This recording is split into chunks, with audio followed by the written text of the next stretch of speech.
예, 뭐, 오늘 얘기하려고 하는 거는 좀 어려워요. 좀 약간 애매한 얘기고, 좀 개념에 대한 얘기인데, 이제 언어적 개념에 대한 얘기인데, 그러니까 이게 뭐 예전부터 제 칼럼을 읽으신 분들은 아시겠지만, 제가 뭐, 보편적으로, 뭐, 일반적으로 사용하는 언어를 잘 안 써요. 저는 그냥 뭐 제가 만들어낸 언어도 있고, 예를 들어서 뭐, 남들이 뭐 천민자본주의다 이렇게 말을 하면은, 저는 천민자본주의라는 말이 그 개념이 좀 애매하니까 저는 그냥 원시자본주의다 이런 식으로 말을 하거든요.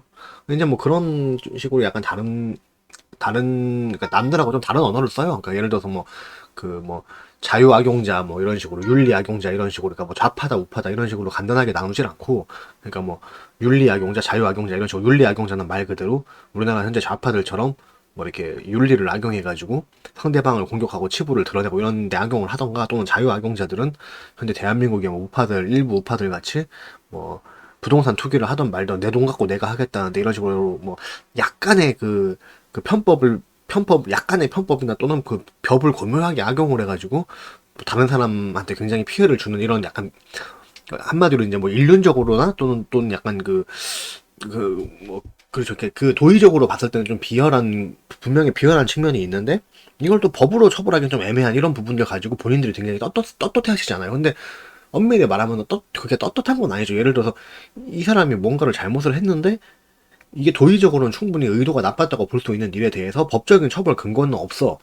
그렇다고 해서 이거를 법적인 처벌 근거를 만들어 주세요라고 해서 법을 또 지나치게 세세하게 또 만들어 버리면 또 이게 자유주의 자체의 상체를 입고 또 법을 집행하는 정부의 권한이 너무 커져 버리죠.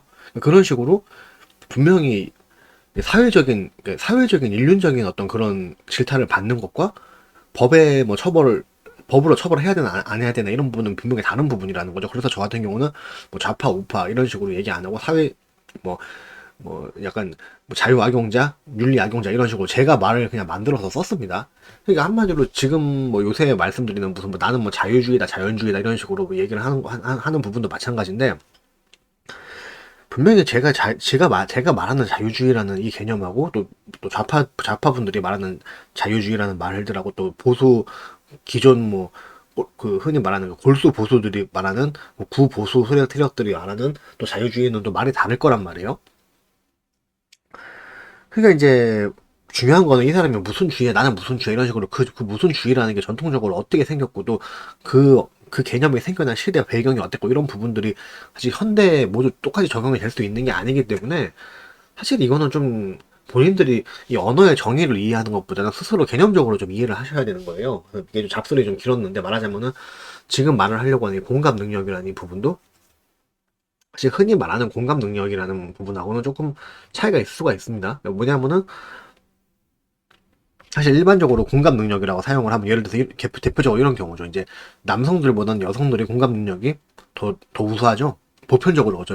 여성분들이 공감 능력이 더 우수한데 또 이 공감 능력이 우수하다고 해서 무조건 좋은 게 아니죠. 왜냐면은 너무 이게 공감 능력이 우수하다 보니까 어떤 뉴스라든가 이슈라든가 뭐 어떤 사건을 받아들일 때 지나치게 감정적으로 받아들이죠. 감정적으로 받아들이다 보니까 어떤 실제로 공감 능력이 발휘가 되려면은 뭐 예를 들어서 대표적으로 육아 같은 거죠. 육아 같은 경우도 뭐 여성분들이 애나 키우라 이런 얘기가 아니라 실질적으로 가만히 자연 방치할 경우에는 남자분들보다는 여성분들이 동물이라든가 어린이라든가 좀 더 잘 세심하게 챙기잖아요. 그게 타고난 공감 능력의 차이 때문에 그런데 그러니까 이거는 제 얘기를 듣지 마시고 뭐 조던 피터슨 같은 사람들이 하는 얘기를 자세하게 들어보시면은 좀 이해가 갈 겁니다. 이건 지금 얘기하기엔 이게 너무 긴 내용이다 보니까 그러니까 이게 제가 뭐 말씀드리는 여기서 뭐 공감 능력을 통한 어떤 성 역할 강요라든가 이런 게 아니라 제가 말씀드리는 거는 실질적으로 이제 관찰 장시간 동안 그 인류학적으로 관찰된 그 데이터를 말씀을 지금 드리는 거예요. 그러니까 이제 보편적으로 여성분들은 남성분들보다 더 공감 능력이 좋더라. 타고난 공감 능력이죠. 타고난 본능적인 공감 능력. 근데 제가 지금 말씀을 드리는 거는 조금 달라요. 그러니까 예를 들어서 이 사람이 실제로 공감 능력이 없이 태어난 사람일 수도 있어요. 뭐 사이코패스다 이런 식으로, 뭐 소시오패스다 이런 식으로 이 사람이 뭐 상당히 잠깐만요.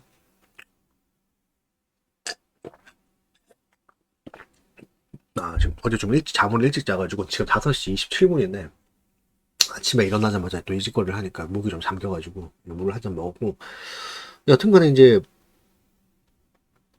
흔히 말하는 이제 태생적으로 타고난 공감 능력이 좀 결여된 애들이 있을 수가 있어요. 이게 이거 가지고 선이다 악이다 이렇게 판단을 하자는 게 지금 아닙니다. 그러니까 예를 들어서 어린이 같은 경우도 예, 그 뭐 저 같은 경우도 예전에 뭐 어린이들을 좀 가르친 적이 있는데 그러니까 그 국어 쪽으로 가르쳤어요. 저는 국어 쪽으로 가르쳤고 논술 국어 이런 쪽으로 글쓰기를 좀 가르쳤었는데 근데 이제 그런 경우도 보면은 이제 이게 논술이라든가 이런 쪽에서 좀 얘가 나쁜 애는 아닌데 굉장히 다른 애들에 비해 갖고 이게 보편적인 어떤 그 공감적 사고가 좀 부족한 애들이 있어요. 그러니까 뭐 이게 보편적으로 그냥 똑같이 나쁜 행동이고 남한테 피해를 주는 행동이고 상대방이 굉장히 불쾌해할 행동에서 어떤 일반적으로 좀 이런 행동이 왜 문제가 된다고 생각하냐 했을 때 대답을 못하는 애들도 있고 아니면은 뭐 좀 특별히 좀 이렇게 좀 애들을 이렇게 그룹으로 묶어놨을 경우에 그 중에서 좀 유달스럽게 그 좀 타 어린이들한테 좀 피해가는 행동을 하고 전혀 이제 뭐 주변에 사람이 없이 뭐 없는 것처럼 아나무인같이 행동하는 애들도 있고 뭐 그런 경우들이 있는데 그렇다고 해서 뭐 그게 뭐 구제불능의 악이다 그런 얘기는 아니죠. 그러니까 제가 말씀드리는 건 어떤 타고난 어떤 공감 능력의 정도 뭐 이런 말씀을 뭐 감수성 이런 그런 부분을 말씀드리는 게 아니라 어떤 사람이 지식으로 습득한 공감 능력이란 부분이 있잖아요. 사회적인 공감 능력.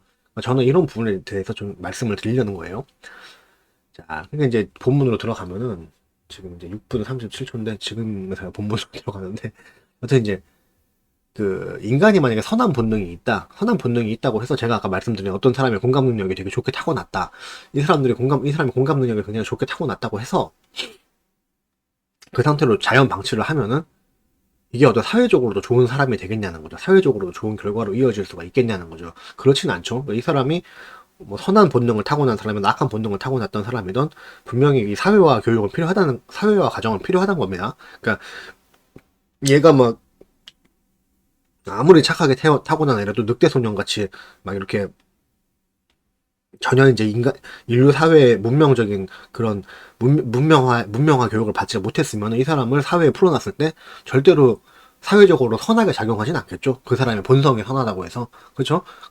여튼간에 이제 만약에 인간이 이제 뭐 애초에 태생적으로 선하기만 한 존재도 아니지만 인류 전체를 봤을 때, 개체가 아니라 인류 전체를 봤을 때, 분명히 인간은 악한 부분이 굉장히 많이 있습니다. 그러니까, 뭐 그런 식으로 이제 역사적으로 수많은 뭐 전쟁이라던가 뭐 큰 대량 학살 사건이라던가 이런 식으로 많은 아비규환들이 있었잖아요.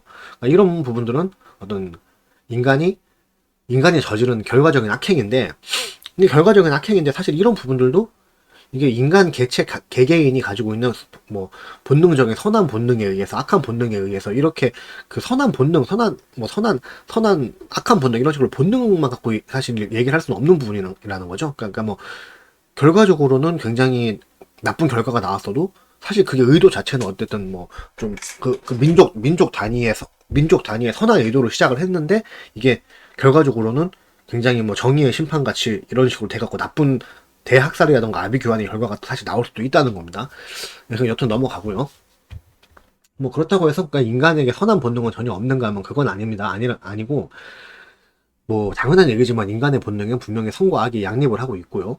뭐 사람마다 타고난 선과 악의 그 양이 다르죠. 성향이 다르죠. 이 사람이 가지고 있는 뭐 어떤 애는 조금 더 선한 성향을 많이 가지고 태어나고 악한 성향을 더 많이 가지고 태어나고 뭐 이거는 굉장히 단편적으로만 보는 겁니다. 예를 들어서 뭐 눈앞에 뭐 곤충이 있는데 보고서 곤충을 찢어 죽이는 애도 있지만은 그거를 살려주는 애들도 있죠. 그러니까 그런 식으로 우리가 여기서 말하는 건 굉장히 본능적이고 원초적인 선을 말하는 거예요. 그러니까 거기서 이제 분명히 선과 악의 성향이 다르게 태어난다는 거죠. 그러니까 뭐 폭력이라는 게 항상 나쁜 것만은 또 아니고 어떤 부분에서는 무력이라든가 폭력이 그 좋은 쪽으로 활용될 수도 분명히 있겠지만은 당장 어떤 개인과 개인의 어떤 원초적인 영역으로 봤을 때는 폭력이라고는 분명히 부정적인 요소가 더 많은 겁니다. 한마디로 그러니까 폭력성이 더 강하다라고 얘기를 하면은 어떤 어린이가 폭력성이 굉장히 강해. 타고난 폭력성이 강해. 그러면은 이 폭력성 자체를 어쨌든 1차적으로는 악으로 규정을 짓는 게 훨씬 더 명확하다는 거죠.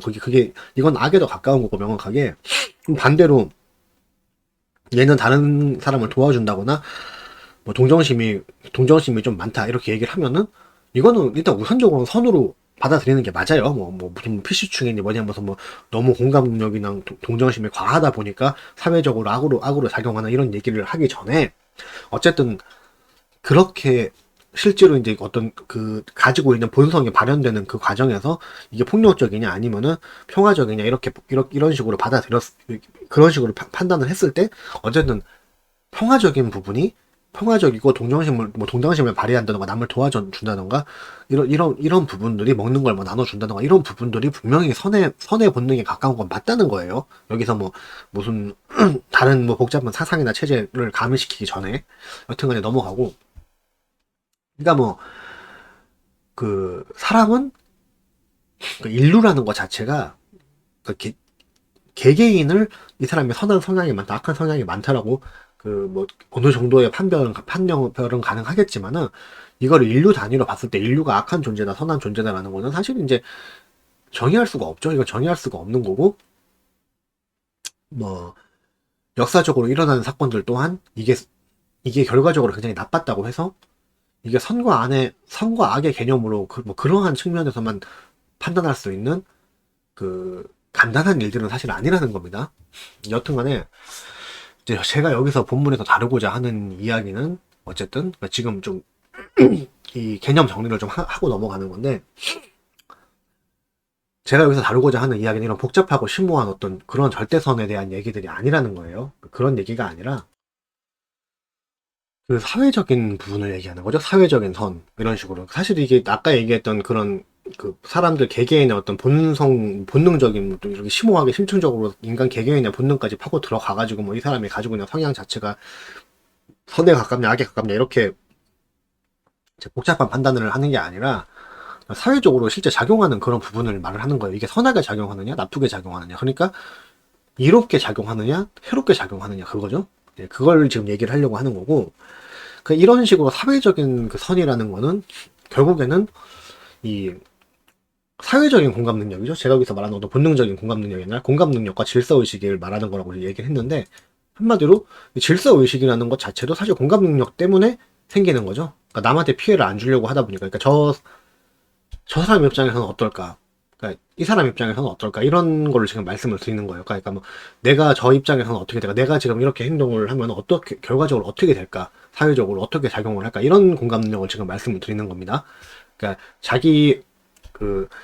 지금 말씀드리는 어떤 사회적인 측면에서의 참다운 공감 능력이라 하면, 자기 일도 아닌데 눈물 콧물 흘리면서 감성에 흥건하게 젖어서 살아가는 그런 걸 지금 말씀드리는 게 아니에요. 그러니까 사실 이게 내가 이 전후사정도 제대로 안 알아보고 순수하게 감정적으로만 어떠한 사회적인 사건을 받아들이다 보면은, 내가 그렇게 받아들이고 이해하는 게 끝이 아니라 이걸 또 다시 사회 운동으로 내보내는 경우가 있잖아요. 그런 경우에는 본인이 어떤 본인 감정에만 충실해가지고 철저히 본인 감정에만 충실한 결과를 사회적으로 또 내보내는 행동이기 때문에, 그건 오히려 공감 능력이 없는 행동이 될 수가 있어요. 무슨 얘기인지 아시겠죠? 그러니까 내가 우선 감정적인 공감 능력이 뛰어나기 때문에 다른 사건을 보고서 내가 내 일처럼 진짜 내가 진심으로 다른 사람의 비극에 대해서 슬퍼했을 수도 있어요. 근데 중요한 거는 내가 단편적으로 알고 있는 그 정보가 전부가 아닐 수도 있고, 또 분명히 내가 생각하는 그런 입장이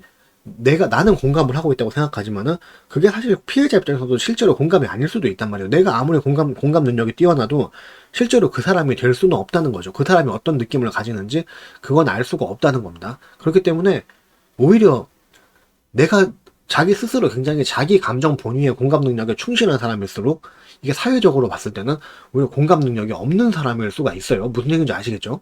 예. 그러니까 내 의도가 선했나? 내 의도가 선했느냐, 이게 아니라 세상에 이로운 영향을 끼쳤는가, 상대방이 좋게 받아들였는가, 이런 부분들이 어떤 사회적 공감 능력의 핵심 판단 요인이라는 거죠. 그러니까 예를 들어서 그런 분들, 우리나라 정치인들도 지금 그런 분들이 많으신데, 이상주의에 쩔어가지고 세상을 바로잡자고 설치면서 사실상 정작 자기가 주변에 가장 불쾌감을 많이 주고 있고, 그리고 내가 가지고 있는 이상주의 때문에 사회에 가난과 후진화 같은 악영향을 끼쳤어. 그렇다고 해서 내 의도는 선했어. 그렇다고 해서 본인이 계속 정의롭다고 주장을 하면은, 이 사람은 어떤 이런 이상주의라든가 어떤 동정심이라든가 이런 그 사람들이 주장하는 무상복지라든가 이런 부분들이 이 시작 단계는 자기 감정적인 공감 능력에서 시작했을 수도 있으나 결과적으로는 오히려 사회적으로 전혀 공감을 실제 사회상을 전혀 고려를 하지 못하는 철저히 자기 본위의 이상주의적 행동이 된다는 거죠. 이거는 공감 능력이 있는 게 아니죠. 그러니까 사회적으로 공감 능력이 오히려 지금 없는 거죠. 그렇죠? 예. 그리고 뭐 게다가 저런 식으로 이건 뭐 여담인데 일방적인 독선적인 자기만족적 선행을 하는 사람들은 사실 본성조차도 사실 선하지 않은 경우가 대부분이에요. 그러니까 자기 본위의 선행이기 때문에 이거는 뭐 한마디로 내가 지금 어떤 자기 로망을 충족하려고 선행을 한다는 거죠. 어쨌든 뭐 넘어가고. 근데 그렇기 때문에 사회적인 선과 악을 판별을 하고 어떤 구체적인 상과 벌의 기준을 정할 때는 분명히 이건 개인의 의도가 아니라 사회에 끼친 영향을 우선으로 해야 된다는 겁니다. 예, 무슨 말인지 아시겠죠? 자, 그리고 이제 사회에 뭐가 이렇고 뭐가 해롭냐. 그러면은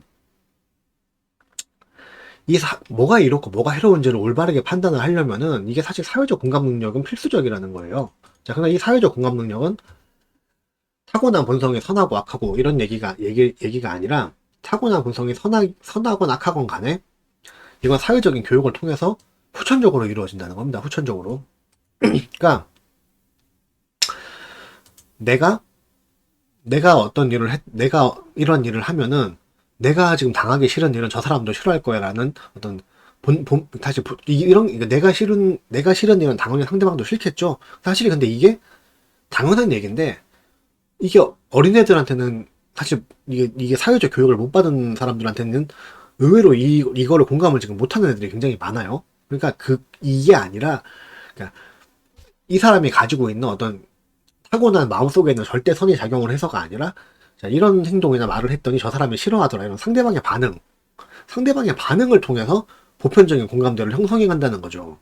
무슨 얘기인지 아시겠죠? 그러니까 사실 이걸 내 아이의 마음속에 있는 선이 내가 이런 일을 당하기 싫으므로 상대방도 싫을 것이다. 여기를 미리 생각을 할 수 있는 사람들은 사실 타고난 어떤 그 선한 측면이 굉장히 많은 사람이고, 그게 아니라 대부분의 사람들은 내가 어떤 행동을 했더니 상대방이 싫어해. 그럼 그 사람 반응을 보면서 보편적인 공감대를 형성해 간다는 거죠. 그리고 그런 식으로 이제 데이터를 습득을 하면서 이게 이제 총체적인 사회적 공감 능력이 된다 이 얘기입니다. 말하자면은 내가 이제 맞으면 아파서 싫으니까 상대방도 때리면 아파서 싫을 거야.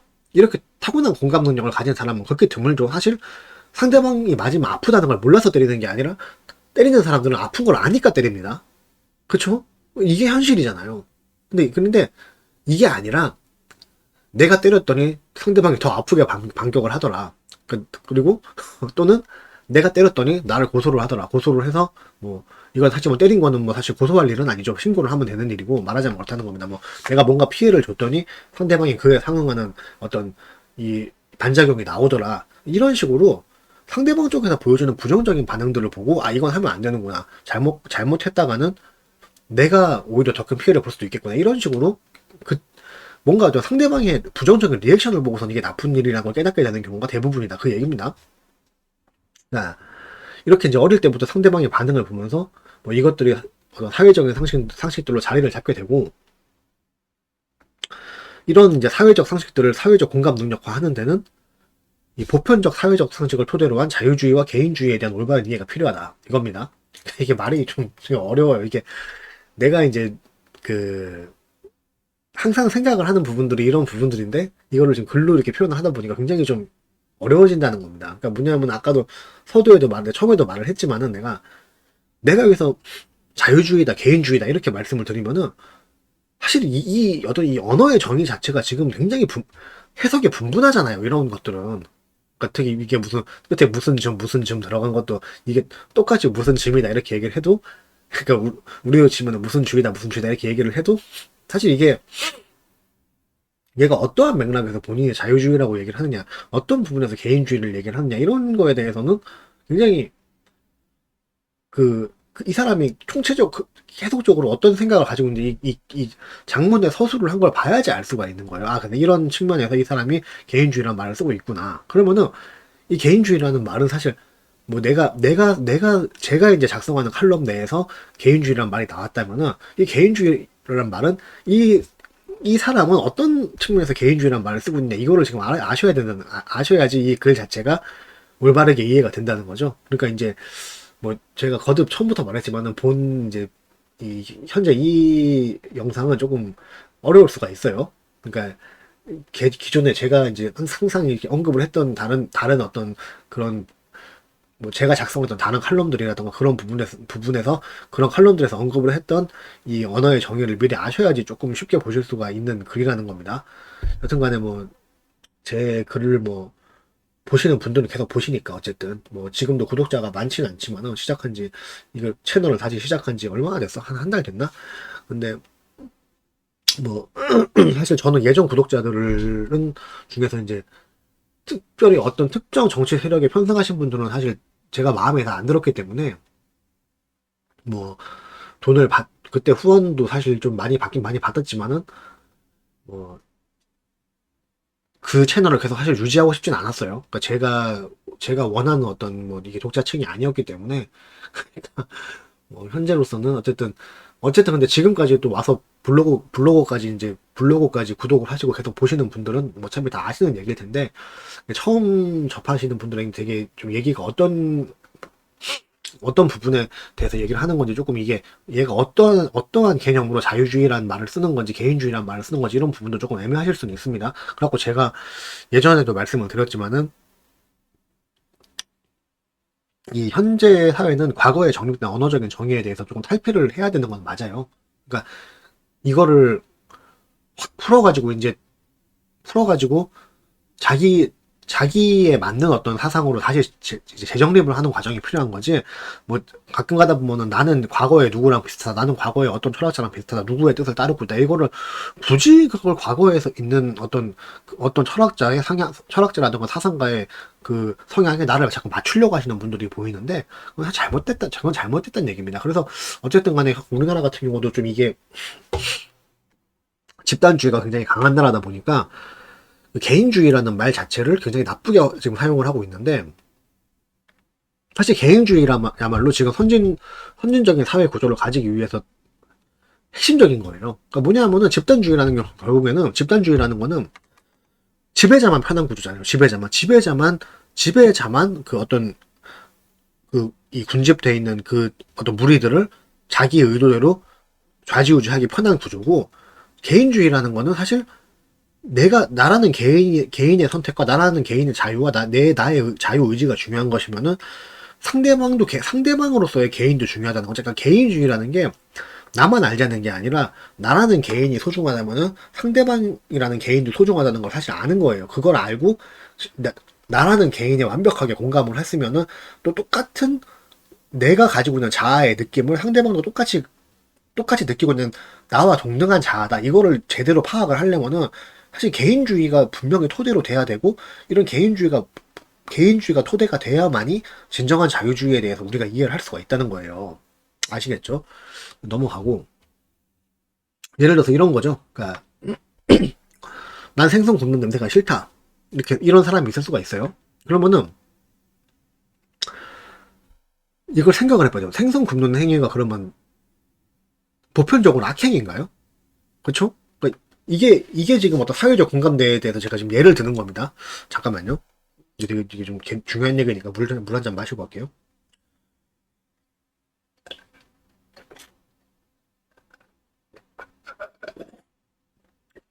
그러니까 제가 처음에 말씀을 드렸다시피 이 공감 능력이라는 게 어찌 보면은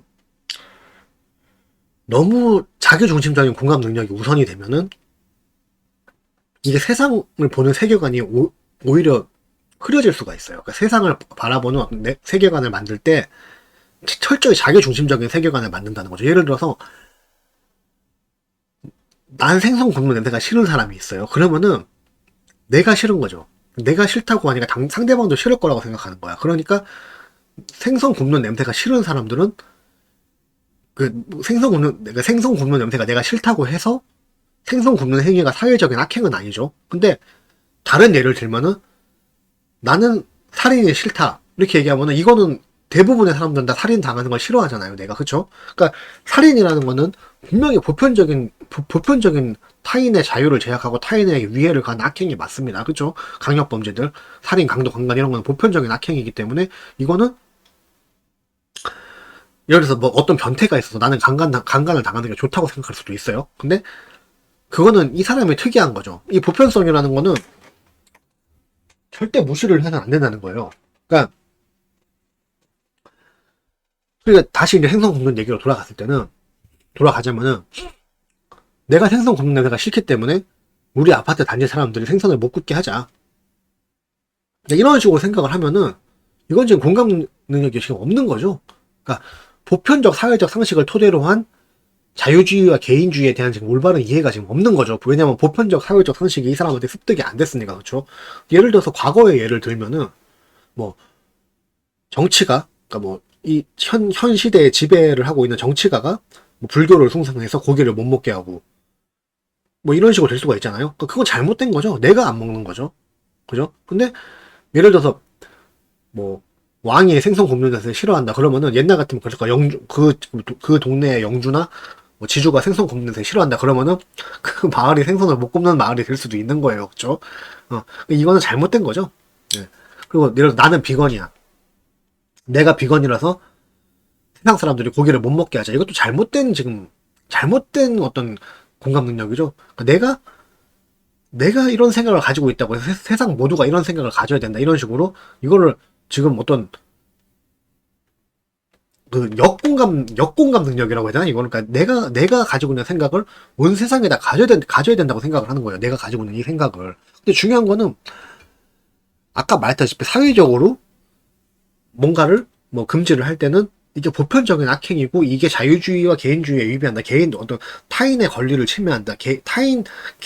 나 외에 다른 개인인 다른 누군가의 권리를 침해한다. 이러면 이게 어떤 자유주의에서 법적 금지가 이어지는 그 핵심 토대가 돼야, 핵심 핵심 그 판단 기준이 돼야 되는데, 이게 뭐 현 시대의 지배자, 최고 권력자가 예를 들어 채식주의자야. 그러면은 온 국민의 채식을 해야 되느냐? 그게 절대 아니라는 거예요. 근데 지금 비건들이 말하는 세상 사람들이 고기를 못 먹게 육식을 법으로 금해야 된다. 이런 식으로 말씀드리는 건 이거는 굉장히 잘못된 거죠. 본인들이 오히려 공감 능력과 사회성이 지금 없으면서 공감 능력이 있는 척을 하는 거예요. 이게 말 그대로 주객전도가 된 거죠. 이게 적반하장 주객전도죠. 본인들이 오히려 타인의 자유를 구속을 하고 타인의 취향을 침해를 하면서 본인들이 오히려 막 훨씬 더 뭐 인권이라든가 공감 능력을 중시하는 사람들인 것처럼 그렇게 잘못된 철저히 자기 중심적인 공감 능력을 발휘를 한다는 겁니다. 이거 잘못됐다는 거죠. 네. 그러니까 제가 말씀을 계속 드리는 거는 그 어떤 사회적 상식을 토대로 사회적인 공감 능력을 형성을 해야 되고, 그리고 이 사회적 공감 능력을 형성을 하는 데는 보편적인 사회적 상식을 토대로 한 자유주의와 개인주의에 대한 올바른 이해가 분명히 필요하다는 거예요. 그러니까 이 이해가 어떻게 보면은 요 세 줄이 이 본 칼럼의 핵심 전달 메시지일 수가 있는데, 이게 되는 사람들은 뭐 내가 뭐를 하기 싫으니까 이거 법으로 금지해 주세요 이런 식으로 말도 안 되는 청원을 하는 그런 반자유적인 행동을 절대 안 한다는 겁니다. 예. 그러니까 정답은 그거죠. 내가 비건이면은 나만 생선을 안 먹으면, 아니 나만 고기를 안 먹으면 되는 거고, 내가 생선 굽는 냄새가 싫으면은 어떻게 할 수가 없어요. 뭐 생선 구울 때 피해 있던가 본인이 자기가 해결해야 될 문제예요. 이거는 사회적으로 해결을 못하는 취향이잖아요. 그러니까 이거를 깨끗하게 단념을 해야 된다는 겁니다. 여튼간에 이러한 것들은 철저히 자기중심적인 그 보편적인 식의 결여에서 나온다는 거죠. 보편적인 식의 결여에서 나오는 독선적 생각이라는 거죠. 이게 고기를 먹는다거나 생선을 굽는 행위가 보편적인 악행이 아닌데도 이 사람은 지금 이 보편적 인식에 대한 어떤 자기 머릿속에서 보편적 인식에 대해서 이 형성을 하는데 뭔가 문제가 있었던 거예요. 이 사람은 사회적인 보편성을 지금 습득을 제대로 못한 거예요. 그러니까 이런 독선적인 자기만의 생각이 철저하게 자기 중심의 공감 능력을 강요를 하는 거죠. 세상에다가. 네, 무슨 얘기인지 아시겠죠? 그러니까 뭐 내가 생선 굽는 냄새가 싫다고 해도 타인들의 생선을 취식하는 행위는 보편적으로 사회악은 아니죠. 사회악은 아니고, 또한 삼시세끼 요리를 하는 데는 필연적으로 음식 냄새가 나게 돼 있습니다. 음식 냄새는 필연적으로 나게 돼 있어요. 그래서 그래서 우리가 사실 이 식사 시간을 정해놓은 것도 있죠. 왜냐면은, 뭐, 브레이크 타임 같은 것도 마찬가지지만은, 식당 하시는 분들도 어떤 최상의 음식을 내놓기 위해서는 끼니 때마다 미리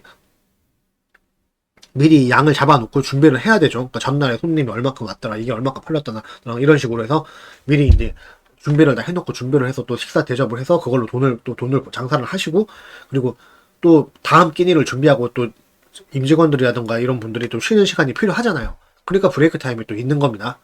근데 뭐 그런 맥락에서 끼니 시간 같은 경우 대체로 몇 시에 먹는다, 이게 사회적으로 약속을 한 이유가 그거죠. 남들 막 일하는데 혼자 밥 먹고 있고, 막 남들 막 밥 다 먹고 이제 쉬려고 그러는데 막 청국장 부글부글 끓이고 막 생선 팍 구워서 연기 내고 이러면은 이거는 사실 민폐란 말이에요. 그렇기 때문에 보편적인 보편적인 식사 준비 시간에 생선 굽는 냄새가 나는 거에 대해서는 절대 불쾌감을 표명을 해서는 안 돼요. 그러니까 본인이 생선 굽는 냄새가 싫은데 어떡하라고요? 밥을 먹지 마요. 그러면 생선을 굽지 말까? 네, 그러니까 이제 이거는 납득을 해야 돼요. 내가 특이한 거구나. 그러니까 본인이 특이하면은, 내가 특이한 거구나. 그러니까 그게 잘못이란 얘기가 아니에요. 어쨌든 내가 남들보다 조금 특이한 예민한 취향을 가지고 있고, 내가 어쨌든 이 절대적인 소수면은 내가 다수한테 맞춰서, 꼭 맞춰서 가라는 얘기가 아니라, 생선 굽는 냄새를 억지로 좋아하라는 얘기가 아니라, 내가 조금 불편을 당하더라도 그 보편적인 사회적인 부분에 맞추려고 하는 그 마음가짐을 가져야 되지, 이게 해결책이 된다는 거예요. 그러니까 생선 굽는 냄새를 해결할 방법은 없어요. 생선 굽는 냄새가 평생 어디든지 가든지 날 거예요, 분명히. 그러니까 이거를 죽을 때까지 해결할 방법은 없고, 내가 말씀드리고 싶은 거는 본인이 논리적으로 납득을 하시라고. 논리적으로 내가 특이한 거구나. 내가 특이한 거기 때문에 내가 다른 다수들한테 이 부분을 갖고 화를 내면 안 되겠지. 이거는 지금 잘못된 게 아니잖아. 예를 들어서 이런 건 있을 수가 있어.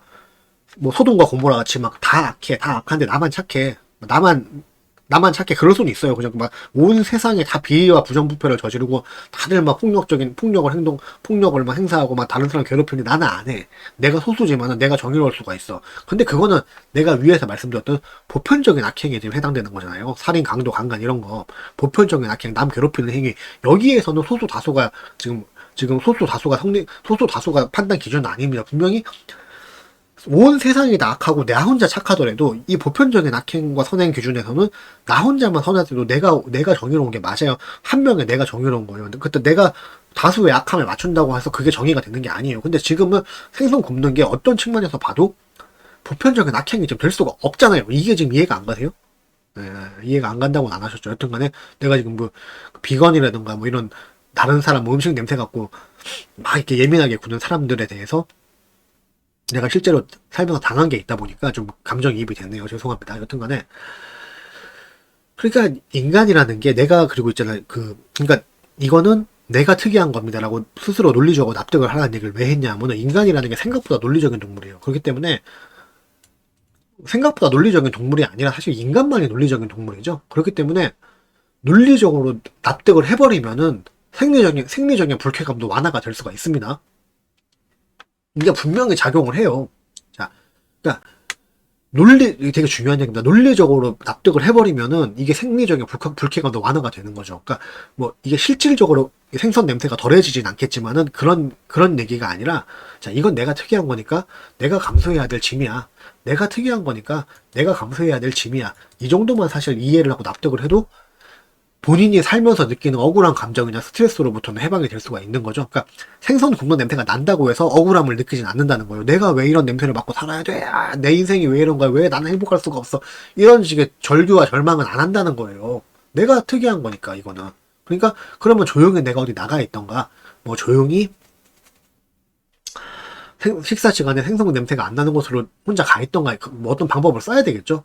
그런데 그 행위로부터 내가 특이함으로써 겪게 되는 불편에 의해서 사회 탓은 안 한다는 거예요, 최소한. 그러니까 내가 뭐 이거는 다른 부분도 굉장히 마찬가지인데 중독 치료 같은 것도 마찬가지로 논리적으로 치료를 할 수가 있어요. 예를 들어서 내가 뭐 담배 한 대 더 피고 싶고 술 한 잔 먹고 싶고 해도 내가 막 알코올 중독으로 알코올 중독이나 막 이 니코틴 중독으로 엄청 고생을 하고 내 건강상의 문제와 그리고 또 결정적으로 내가 지금 이 담배 한 대만 피면 모든 문제가 해결될 것 같다는 이 충동적인 느낌은 그냥 느낌이죠. 그게 논리가 아니죠. 논리적인 인과관계를 분명히 예상을 해봤을 때 내가 담배를 핀다고 해서 지금 가지고 있는 문제들이 해결이 될 리가 없죠. 그쵸? 그러니까 물론 이제 담배를 끊는 사람한테 주변에서 어느 정도는 배려를 해줘야 되는 것도 뭐 필요는 해요.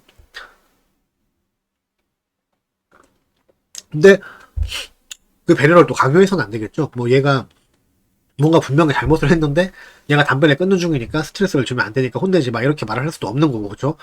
여튼간에 자 그 논리적으로 납득을 하면은 이 논리가 본능적인 부분과 생리적인 부분을 분명히 제어할 수 있다는 겁니다. 인간은 그렇기 때문에 내 욕망이 지금 잘못된 욕망이고 내가 가지고 있는 게 어떤 소수에 대한 다수에 대한 공감 능력을 강압을 하고 있는 게 내가 지금 강압을 하고 있고 내가 특이한 거고 내가 잘못한 거면은 그 본인이 내가 이상한 거구나라고 이해를 해버리면은 사회적으로 살면서 받는 스트레스로부터 해방이 될 수가 있다는 겁니다. 인간은 논리적인 동물이니까. 자, 근데 한국은 이러한 사회적인 공감 능력이 전반적으로 결여가 돼 있어요. 그러니까 내가 잘못한 어떤 부분이 있으면은 이 부분을 갖고 상대방한테 잘못된 공감을 강요를 하면 안 되는데 한국은 사실 이게 강요가 되고 있죠. 그 사람의 직책이나 권위에 따라서, 그렇죠?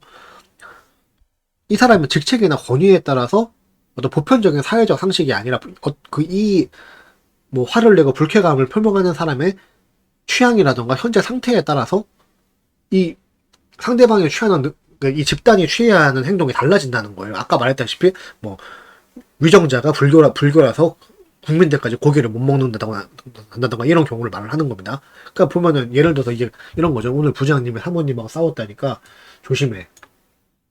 야 요즘에 담임이 노처녀 히스테리가 심하니까 조심해야 돼. 아버지 기분 오늘 안 좋으시니까 조심해라. 이게 지금 맞는 거예요? 이건 불필요한 조심이잖아요. 지금 이 사람이 지금 어떤 계급상 더 높다고 지금 생각을 하니까 이 사람들이 계급상 더 높은 사람이라고 생각을 하니까 다른 사람들이 평소처럼 행동을 할 수가 없는 거죠. 이 사람이 기분이 안 좋으니까. 이거는 잘못된 공감의 강요죠. 예? 이해가 가시죠? 그러니까 이게 아까 위에서 말한 뭐 우리나라는 임금님이 비건이니까 국민들도 고기를 못 먹나 이거랑 똑같은 거예요 지금. 예? 그러니까 이 진정한 사회적 공감 능력이라는 거는요. 타인의 문제를 내 문제처럼 생각하는 오지랖을 부리는 게 아니에요. 그러니까 제가 위에 말씀드렸다시피 다른 사람이 당한 일 갖다가 막 눈물 흘리고 괜히 막 감성적이 되고 이런 게 진정한 사회적 공감 능력이 아니라 내 문제로 인해 타인에게 피해를 주지 않으려는 노력이죠. 이해가 가시죠? 그러니까 뭐 내가 비건이라고 해서 내가 다른 사람들 고기 먹으면 안 돼. 내가 생선 굽는 냄새가 싫다고 해서 우리 집은 생선 못 구워. 이제 뭐 내가 오늘 기분이 안 좋으니까 내 부하들은 조심해야 돼. 이런 게 아니라는 거죠. 네? 그러니까 이해가 가시죠? 진정한 사회적 공감 능력이라는 그 타인의 문제를 내 문제처럼 생각하는 오지랖. 이게 지금 핵심이 아니라는 거죠. 이게 핵심이 아니라 내 문제를 가지고 타인에게 피해를 주지 않으려는 노력이라는 거죠. 그러니까 뭐 거듭 얘기하지만은 생선 굽는 냄새 이런 거 굉장히 좋은 예예요. 그래서 일부러 드린 거고 뭐 내가 생선 굽는 냄새를 싫어하는 사람들한테 뭐라고 하자는 게 아니라 이게 굉장히 좋은 예니까 지금 말씀을 드리는 겁니다. 내가 생선 굽는 냄새가 싫다는 정말 싫어. 이 냄새만 맡으면 미칠 것 같아. 그건 내 문제죠. 내 문제를 갖고서는 보편적인 어떤 사회적인 사람들을 사회의 보편적인 다른 다수의 사람들을 상대로 내 문제를 갖고 너희들도 생선을 구우면 안 돼. 이런 식으로 강압하거나 피해를 주지 않는 거죠. 이런 노력이 진정한 사회적 공감 능력이라 이 얘기입니다. 이게 굉장히 중요한 문장이에요. 이게 지금. 그러니까 이거죠. 내가 오늘 부인하고 싸워서 기분이 안 좋아. 기분이 안 좋다고 한들 부하 직원들한테 이걸로 화풀이를 해서는 안 되죠. 그리고 내가 생선 굽는 냄새가 싫다고 해서 죄 없는 생선 굽는 사람 상대로 화를 내지 않는다. 생선 굽는 건 죄가 아니니까, 그렇죠? 그러니까 이런 게 진정한 사회적 공감 능력이다 이 얘기입니다. 근데 여전히 한국은요, 이러한 사회적인 공감 능력보다는 그냥 자기 입장에서 자기 기분대로 즉흥적인 감정 표현이 우선이 되는 사람들이 대부분이죠. 왜 이런 일이 생겼을까요? 이것도 유교적인 가정 구조가 그 핵심 원인입니다. 제가 거듭 말씀드렸지만은 유교는 우리 게 아니에요. 유교는 우리 게 아니기 때문에 우리가 가진 전통을 뭐 지킨다 이런 말씀을 하시면 자꾸 유교적인 관념을 자꾸 강요를 하시는 분들이 있는데, 한국은이 이 유교가 조선시대 때부터 지금까지 유교가 고질적인 가장 큰 문제입니다. 이게 무슨 뭐 일제시대니 뭔 이상한 얘기 자꾸 하지 마시고, 유교가 가장 큰 문제예요. 한국은 그렇게 보시면 되고, 대부분의 문제는 이 유교로부터 나온다는 거죠. 자, 보세요. 가정의 왕으로 군림하는 가장이죠. 가정의 유교적인 가부장적 사회에서는 가장의 왕으로 군림을 하는데, 그리고 부모는 무조건적으로 우대를 받아야 된다 이렇게 또 가르쳐요. 근데 부모라고 무조건 우대를 받아야 되는 건 아니죠. 실질적으로 선진 사회는 부모 자격이 없으면은 양육권을 뺏어가 버립니다, 국가에서. 그러니까 부모라고 해도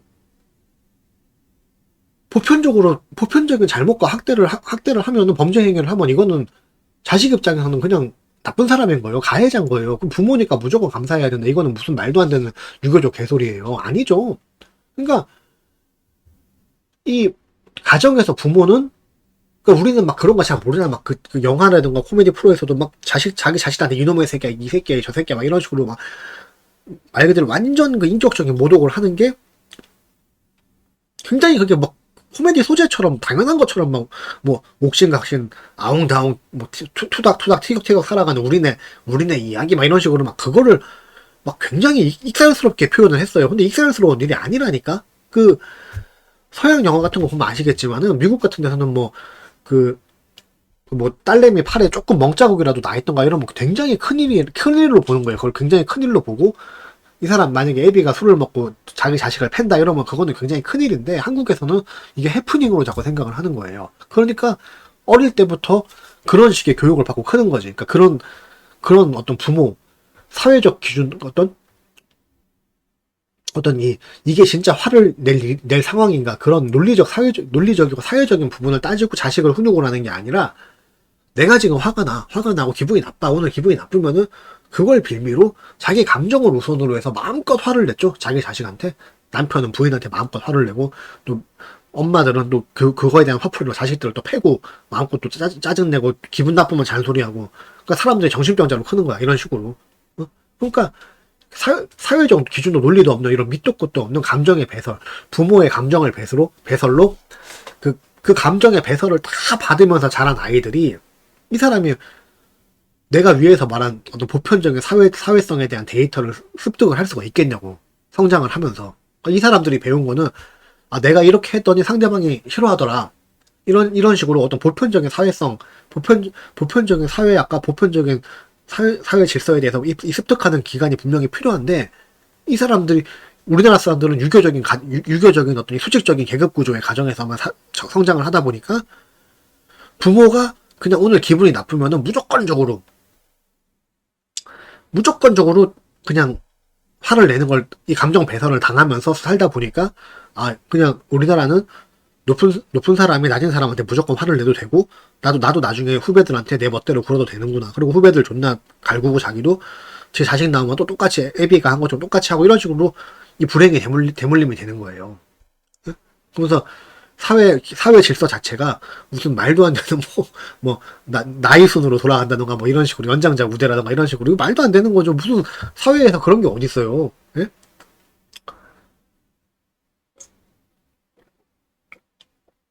그러니까 예를 들어서 노인에 대한 우대라는 것도, 노인분들이, 이분들이 그 건강상으로 젊은 사람들보다 더 신체적으로 약해진 부분이 있으니까 이제 그런 부분들에 대해서 배려를 하는 거지. 생판 모르는 남인데, 생판 모르는 할아버지가 나보다 윗사람이라서 이 사람을 공경을 하는 게 아니란 말이에요, 지금. 근데 한국은 여전히 이런 식의 유교적인 가정 구조가 유교적인 사회 구조로까지 또 이어지고, 이렇기 때문에 정상적인 사회적 공감대가 형성이 지금 안 되고 있다는 겁니다. 이게 다 유교 탓이에요. 예.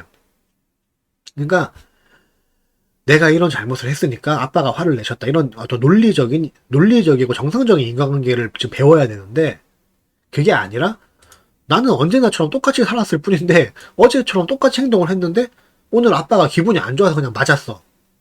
어? 그리고 또 애 패놓고 저녁에 뭐 투게더 이런 아이스크림 사오면 끝이야, 한국 애비들은. 어?